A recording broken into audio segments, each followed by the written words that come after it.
Joining us now is a member of the National Council of Resistance of Iran, also known as the MEK, Ali Safavi. Ali, thanks so much for joining us. The reason I wanted to have you on now, you talk a lot about what your organization does outside of Iran to cause change within the country. But following these renewed U.S. strikes to topple the Iranian regime, what is your organization doing within Iran to cause that change?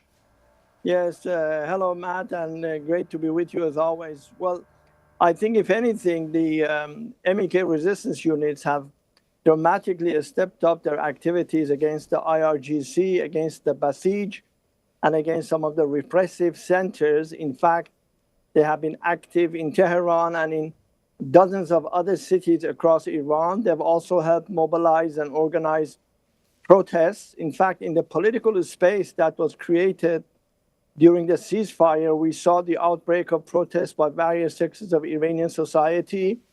So these activities are going to continue. And the fact that the resistance units have carried out their activities despite the repressive atmosphere within Iran goes to show that the regime is unable to stop them. And you can only expect an expansion of that, especially now that the last holdout, the UK government, designated the IRGC as a terrorist entity, which means, of course, that any action against it is quite legitimate and should be recognized by the international community as a legitimate act of resistance against tyranny. The NCRI had published this on their website just a few days ago. Across dozens of cities, the resistance units affiliated with the People's Mujahideen Organization of Iran launched synchronized arson strikes against the Islamic Revolutionary Guard Corps installations, disrupted state-mandated funeral proceedings, and carried out extensive anti-propaganda campaigns. So does this describe your current plan to bring violence against the IRGC from within Iran?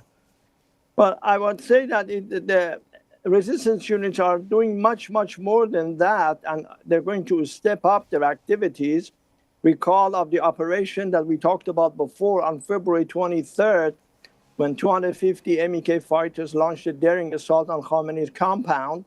So clearly it goes to show that the resistance within Iran now has the capacity and the ability to launch synchronized, coordinated attacks.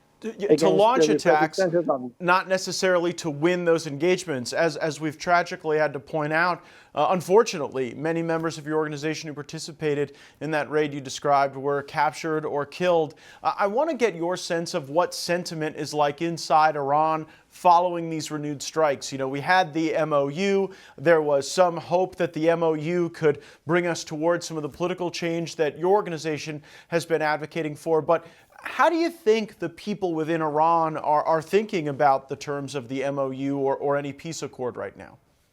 Well, certainly for them, any end to hostilities would be welcome because it alleviates their suffering and also create political space.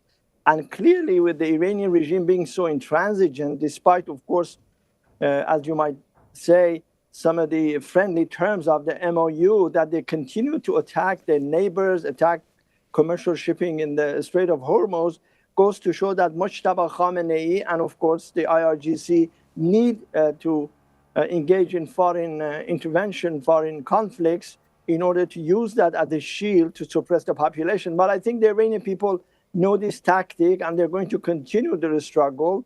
As Mr. Rajavi had said, I think the critical thing is now, given that at least the Trump administration recognizes that the mullahs are not negotiating in good faith, that something more drastic must be done, which is to basically lend political recognition to the organized opposition within Iran, as Mrs. Rajavi has consistently said, and especially with the IRGC now on the terrorist list, no dealings should be made with the Iranian regime because I got to say, Ali, I don't get too worked up over the terrorist list one way or the other, because in the 90s, your organization was on the terrorist list. And perspectives change, and one day's terrorists are the next day's freedom fighters, and we may designate the Iranians terrorists today and do an MOU with them in the future. I think we've seen it change a lot in a short period of time.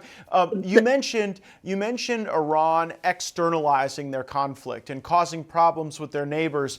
to justify their domestic political repression. There is another country that's been accused of doing just that on this program, which is Israel. And you have been very consistent in the last several months saying you believe the change for Iran must come from the Iranian people, must come from inside Iran, not external forces. You've condemned those external forces explicitly. Do you assume that major parts of the Iranian government right now are compromised by Mossad? To be honest, I don't know what the details are, but the fact is that irrespective of whatever factions of this regime in its totality is illegitimate and it must go. And I think to your point about the terrorist designation, obviously, it was the worst kept secret in town that the MEK designation was an act of appeasement, both by the US during the Clinton administration, of course, by the UK and by the European Union. But of course, the IRGC is a terrorist organization, case in point, killing hundreds of American soldiers in Iraq, and of course, hundreds of others across Europe, even as we speak. So in this sense, I believe really the tide is turning against the Iranian regime. I think Mujtaba doesn't have the influence that his father had. Do you think he's alive? Well, at least they claim that he's alive, but clearly he doesn't have the wherewithal, he doesn't have the authority that his father enjoyed. Yeah, they're claiming Mitch McConnell's alive too. I have to leave it there for time. Ali Safavi, member of the National Council of Resistance of Iran, thank you so much for joining us. Thanks, Matt. Thank you very much.